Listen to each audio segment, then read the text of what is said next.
A mega fight and a mistake of a fight. We break that down next.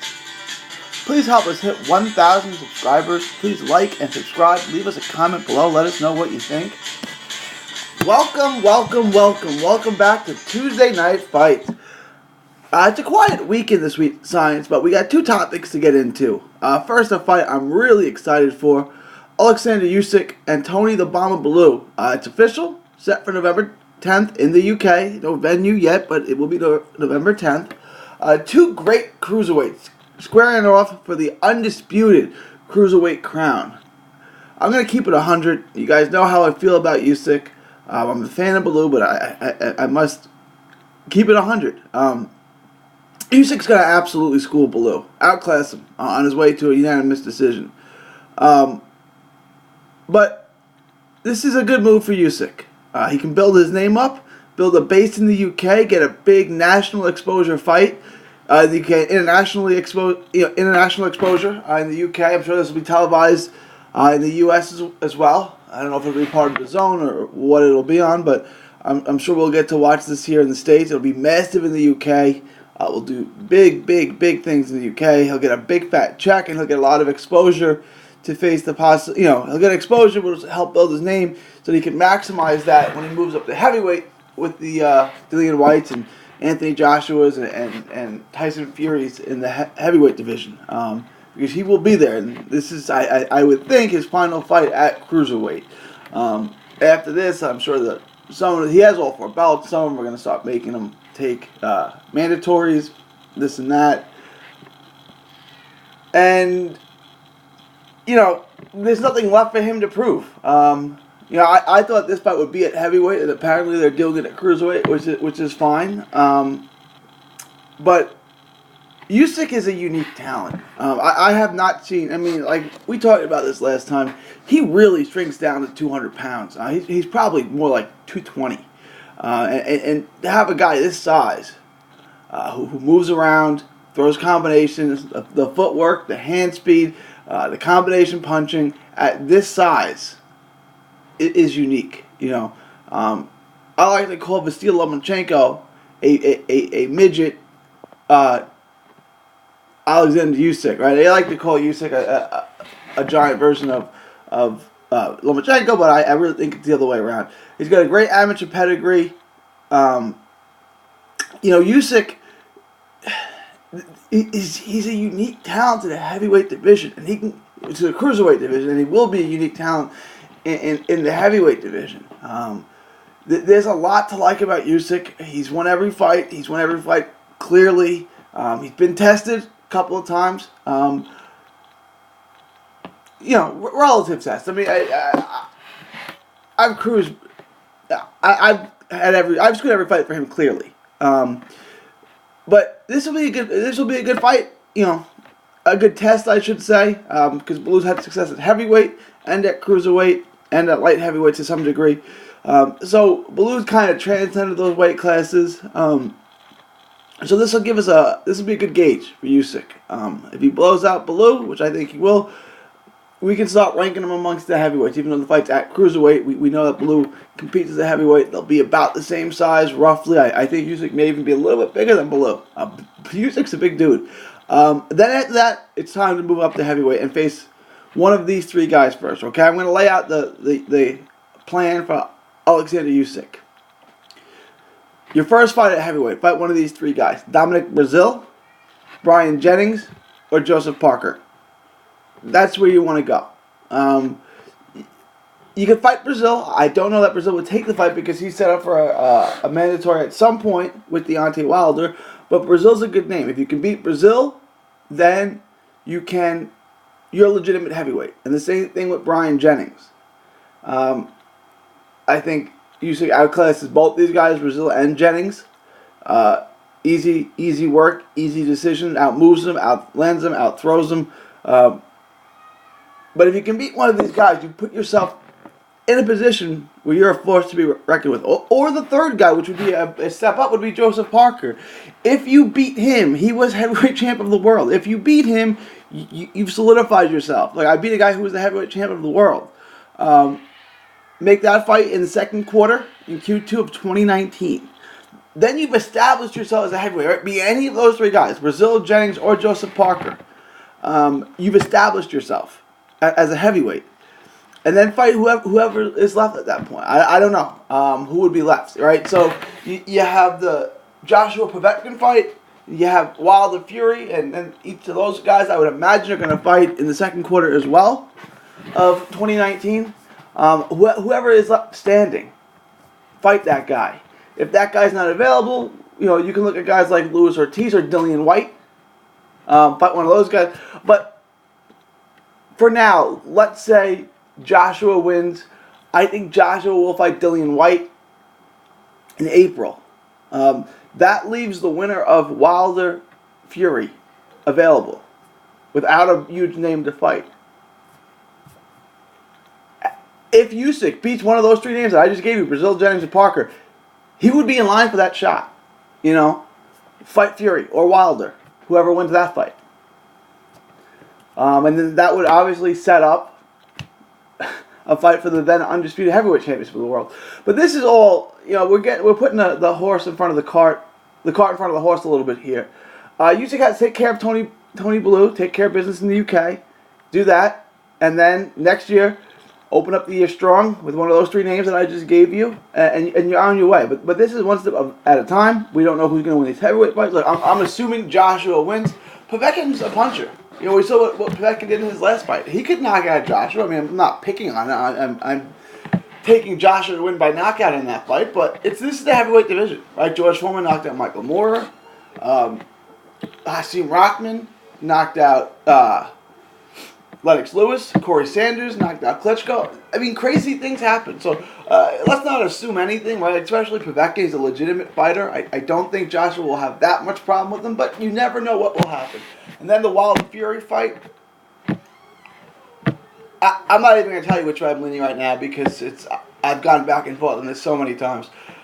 But and adding Yui Fury to the mix, who's a really good fighter. But you have those guys, and then you're going to have Usyk.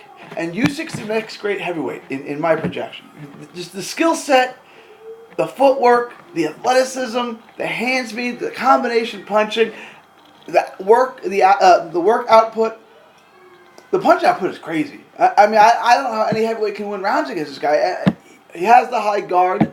I guess that could be problematic, but I just can't see any of these heavyweights outboxing him. I really can't. And everyone keeps saying, "Oh well, what if Wilder lands a shot on him?" That's not. What if Julian Jackson landed a shot on Roy Jones Jr.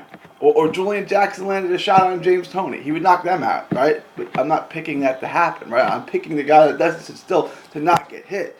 Understand, it is a lot easier to hit Gerald Washington or King Kong Ortiz. And I'm not disrespecting either of those fighters. They're two excellent fighters. It's a lot easier to hit those guys, slow, come-forward fighters, than it is to hit Alexander Usyk. Okay? And Usyk told Gassiev. Everyone was talking about Gassiev's power. Usyk took a shot from him. He got hit once and stood up to it. Now, I'm not saying Gassiev has the same power as Wilder, but Wilder is, we're not going to get into calling him windmill and stuff. Look, if you look at the skill set of Alexander Usyk, you look at the skill set of Deontay Wilder, it's not even close. And I don't think the fight is close. I think, because there's not going to be much difference in weight. If Wilder outweighs him by 5 pounds, I think that's all it is, right? Wilder's usually somewhere between, I know he came in at 214, but he's usually around 220, 224. And it stands to reason that Usyk would come in 220-ish. He looks huge. I've never seen a cruiserweight look that big. So there's not going to be much of a size differential with him and Wilder. And you look at the skill difference. I mean, it's not even close. I don't know how you look at these two guys who are going to be about the same size and say, you know what? Yeah, I think Wilder's going to win. And don't say because he could land a shot. It's like there are lots of guys who can hit at 47. None of them are going to beat Floyd. You know what I'm saying? There's plenty of guys who can hit at 35 and 30. And none of them are going to beat Loma. I always pick the boxer. I get that. But it's for a reason, right? It's because if that shot doesn't land, if Wilder doesn't catch lightning in a bottle, and he won't because Usyk doesn't sit still, he's got no chance. He can't sit there and put rounds in the bank against Usyk. It's not going to happen. he would lose every minute of every round. But that's what we have. That fight with Alexander Usyk against Tony Bellew for the undisputed cruiserweight championship of the world is scheduled for November 10th in the UK. Let us know what you think. I'm looking forward to it. I think it's a good measuring stick, a good barometer for Alexander Usyk to see how he will compete at the heavyweight division, even though the fight's at cruiserweight. And then let me know what you think of Usyk's chances when he does move up to heavyweight and what his odds are of capturing a heavyweight title. And let me know what you think of his plan. I have a 3-fight plan. It goes from Bellew to Brazil, Jennings, or Parker, one of those three, and then fight for the heavyweight crown at the end of 2019. Let me know what you think. Leave your thoughts, comments below. Moving on to Mexico. So, Mikey Garcia arrived in Mexico today to meet with WBC President Mauricio Suleiman for something he calls Tuesday Coffee or something ridiculous like that. Garcia's 39-0. He's the WBC and IBF lightweight champ. Arrived in Mexico today. Ton of supporters, right? Warmly welcomed. They loved him in Mexico City. He met with Mauricio Suleiman, obviously, to chat. Well, the subject was Errol Spence. We're going to get into this one last time. I shouldn't say one last time. We're going to get into it one more time. I'm sure at some point before now and when the fight actually happens, if and when it does happen, we're going to get into how bad that fight is. This is a terrible fight for Mikey Garcia. Mikey Garcia is the lightweight champion of the world. Errol Spence is the welterweight champion of the world. Not only are they in different weight classes, there's another weight class in between those two. So why would you not clean out your division at 35, which there's plenty of talent to fight, like Vasyl Lomachenko, Tank Davis is moving up, right? There's plenty of guys to fight in that weight class. Linares, Luke Campbell. Why not clean those guys out before moving on to 40 and cleaning out guys like in 140, like Regis Prograis, Maurice Hooker, whoever, Jose Ramirez, tons of guys at 140, and then if you clear all those guys out, then go to 47, right? And if you're Errol Spence Jr., this fight is ridiculous. I mean, you're fighting a lightweight. But what is hysterical to me is they want him to fight Mikey and then fight Canelo, right? Oscar talking about him fighting Canelo. So you want him to fight a lightweight, 135-pounder, and then in his next fight, fight a 160-pounder. Does that seem absurd to anyone else? Especially when you're in 47, which is one of the most loaded top-heavy divisions in the world. In the entire sport, it may be the most loaded division, that and middleweight. Maybe bantamweight. Yeah, those are really the three that I see with the most talent. But all the divisions have plenty of talent. So, the last thing I want to... You guys obviously know I'm completely against the Garcia and Mike Garcia and Errol Spence fight. The IBF, which is about both Spence and Mikey, where Mikey holds it at 135 and Spence holds it at 47. The IBF has been an exemplary organization. They stripped Triple G for taking an absurd fight against Vanes Martirosyan.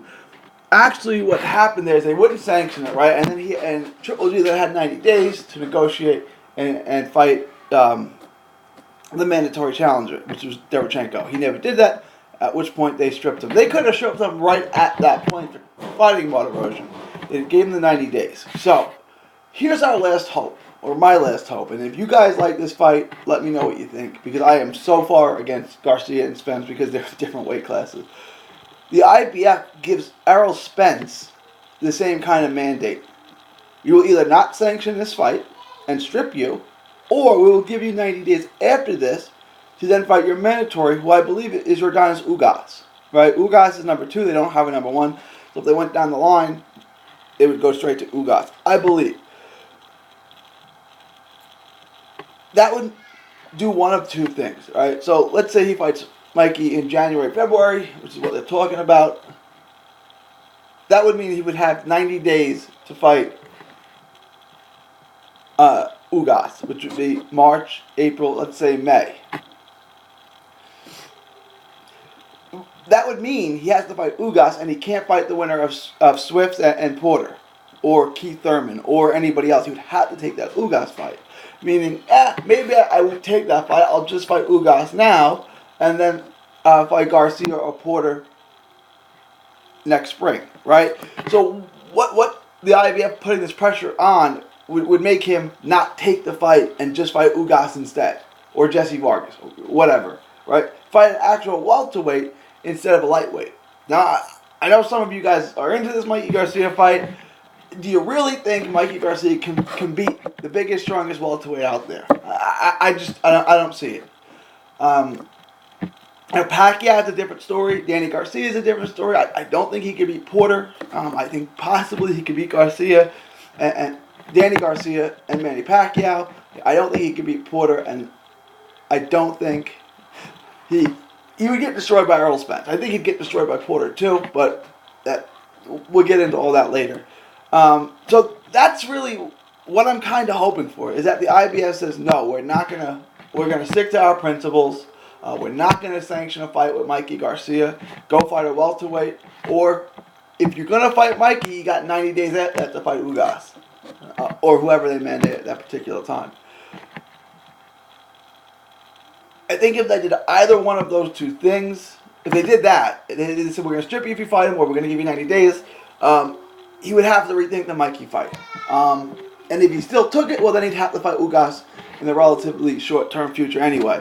So I'm hoping the IBF treats him the same way they treated Triple G, when Triple G wanted to take a ridiculous fight. So let us know what you think. If you think my plan, or what I hope that the IBF does, is a good idea, bad idea, indifferent, is the worst idea you ever heard. Do you love it? Let us know what you think. Leave your thoughts, comments below. For Tuesday night fights, this is 3D Boxing signing off, saying thank you and God bless. Enjoy 3D Boxing vlog videos? Show us some love by clicking the like button. Don't miss a tweet, post, story, or video. 3dboxingvlog.com is also on Facebook, Twitter, and Instagram. Hit the subscribe button now to stay inside the ring.